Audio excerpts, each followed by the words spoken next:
الحمد لله ذي الفضل والإنعام، وفضل شهر رمضان على غيره من شهور العام، خصه بمزيد من الفضل والكرم والإنعام.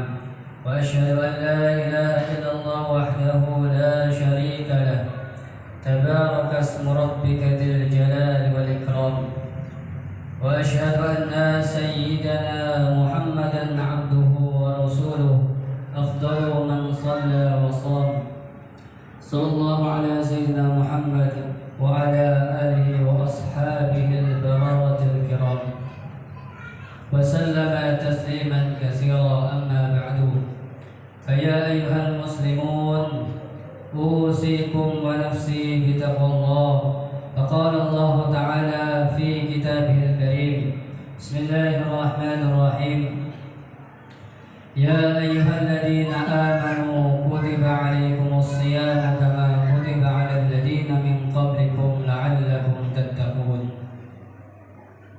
Ma'asyiral muslimin rahimakumullah. Sebuah keniscayaan bagi kita untuk senantiasa memanjatkan rasa syukur pada Allah Subhanahu wa taala yang telah memberikan nikmat yang tidak bisa kita hitung satu persatu. Di antaranya adalah nikmat umur panjang, sehingga kita bisa menikmati manisnya ibadah di bulan suci Ramadan. Di sisi lain, tidak semua manusia yang dianugerahi nikmat umur panjang bisa memanfaatkannya dengan baik untuk ibadah. Masih banyak orang yang memiliki umur panjang namun tidak dimaksimalkan untuk beribadah, malah semakin jauh dari Allah Subhanahu wa taala.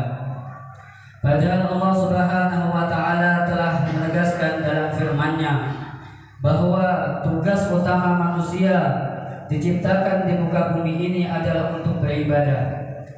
Sebagaimana dalam Al-Quran surat Ad-Dariyat ayat 56, "Wa ma khalaqtul jinna wal insa illa liya'budun."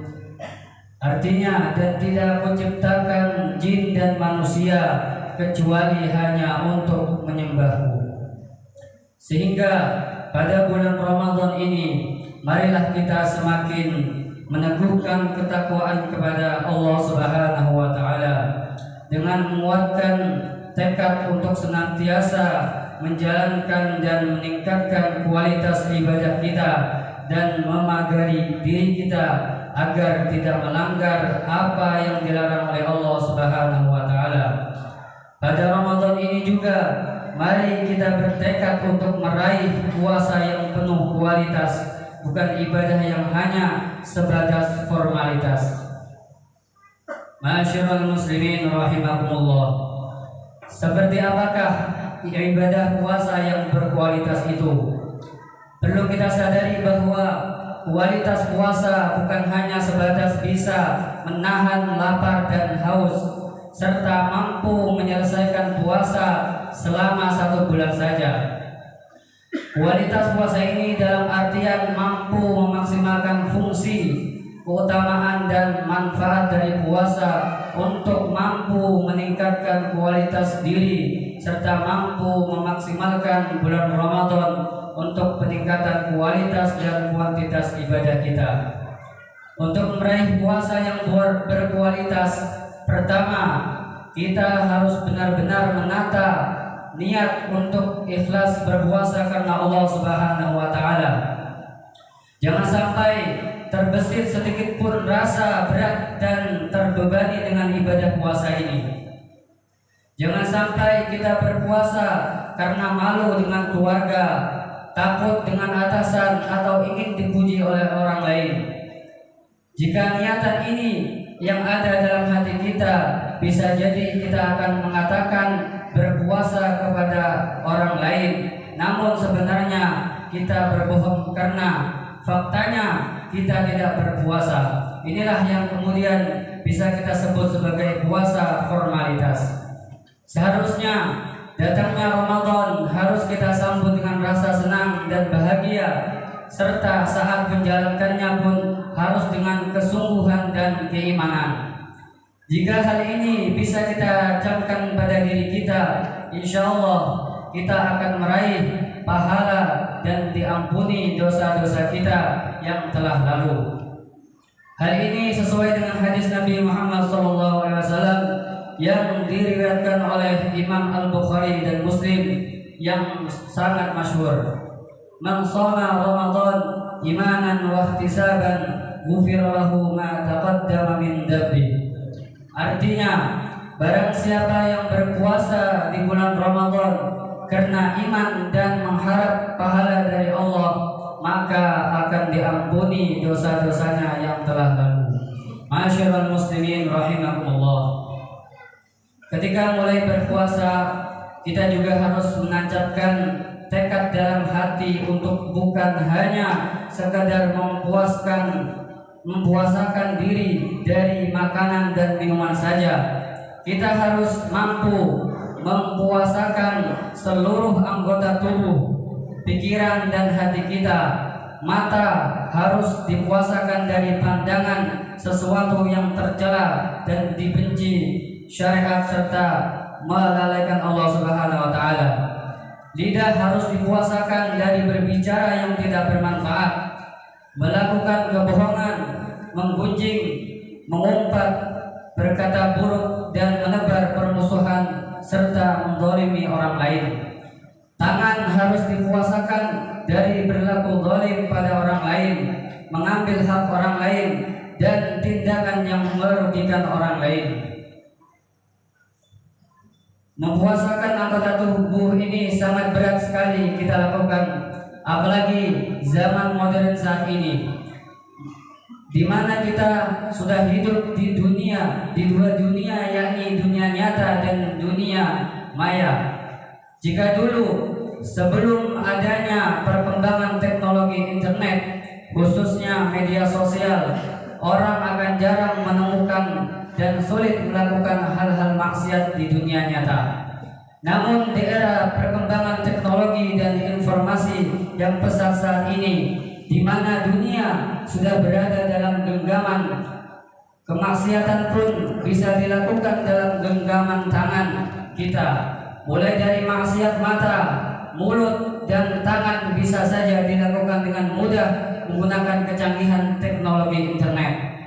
Terlebih dengan media sosial yang menjadikan kita merasa bebas untuk mengungkapkan apa yang ada dalam hati kita melalui jari jemari kita, sehingga bisa merugikan dan menzalimi orang lain. Sabda Rasulullah SAW yang diriwayatkan Imam Ahmad, yang artinya, betapa banyak orang yang berpuasa tapi tidak mendapat secuil apapun dari puasanya kecuali hanya lapar dan haus. Hal ini sangat mungkin bisa terjadi apabila kita tidak bisa mengendalikan anggota tubuh dengan melakukan dan mengumbar maksiat di media sosial. Sudah seharusnya waktu yang kita miliki selama Ramadan ini digunakan semaksimal mungkin untuk memperbanyak amal soleh seperti membaca Al-Quran, memperbanyak infak dan sedekah, mendisiplinkan diri untuk sholat 5 waktu secara berjamaah, melaksanakan sholat tarawih dan sejenisnya. Ma'asyiral muslimin rahimakumullah. Untuk meningkatkan kualitas ibadah puasa saat ini, marilah kita juga mengisinya dengan mengasah kepekaan sosial kita dengan membantu orang yang sedang mengalami kesulitan. Hal ini karena puasa bukanlah hanya sebatas formalitas dan ritual ibadah saja. Puasa memiliki sisi dimensi, diantaranya dimensi teologis vertikal dan sosiologis horizontal. Sebagai dimensi teologis vertikal, puasa menjadi sarana mendekatkan diri kepada Allah Subhanahu wa taala untuk meraih predikat takwa sebagaimana disebutkan dalam surah Al-Baqarah ayat 183. Ya ayyuhalladzina amanu kutiba alaikumus siyamu kama kutiba alal ladzina min qablikum la'allakum tattaqun. Ya, artinya, hai orang-orang yang beriman, diwajibkan atas kamu berpuasa sebagaimana diwajibkan atas orang-orang sebelum kamu agar kamu bertakwa. Sementara sebagai dimensi sosiologis horizontal, puasa adalah kawah candra di muka orang-orang yang beriman dalam melatih diri untuk lebih peduli dengan kondisi sosial orang lain. Pengalaman ini, pengalaman diri dengan tidak makan, minum, dan merasakan lapar adalah bentuk latihan fisik dan psikis agar kita bisa merasakan bagaimana rasanya saudara-saudara kita yang mengalami kesulitan sekedar hanya untuk makan dan minum. Kedua dimensi puasa ini selanjutnya akan menjadi indikator keberhasilan puasa kita yang kemudian juga akan terlihat pasca Ramadan ini. Kita bisa lihat nanti setelah madrasah Ramadan ini, apakah kita akan menjadi lulusan yang memiliki kesolehan spiritual dan sosial melalui puasa yang berkualitas, atau apakah kita akan sama saja bahkan malah mengalami kemunduran spiritual dan sosial karena puasa yang hanya sebatas formalitas. Mudah-mudahan puasa ini mampu menjadi media transformasi dan mampu mendidik kita untuk menjadi pribadi-pribadi yang paripurna di sisi Allah Subhanahu wa taala. Amin amin ya rabbal alamin. Wa idza qur'ana fastami'u lahu wa ansitu la'allakum turhamun. A'udzu billahi minasyaitonir rajim. Bismillahirrahmanirrahim. Wal 'asri innal insana lafi khusr illa alladziina aamanu wa 'amilus shalihaati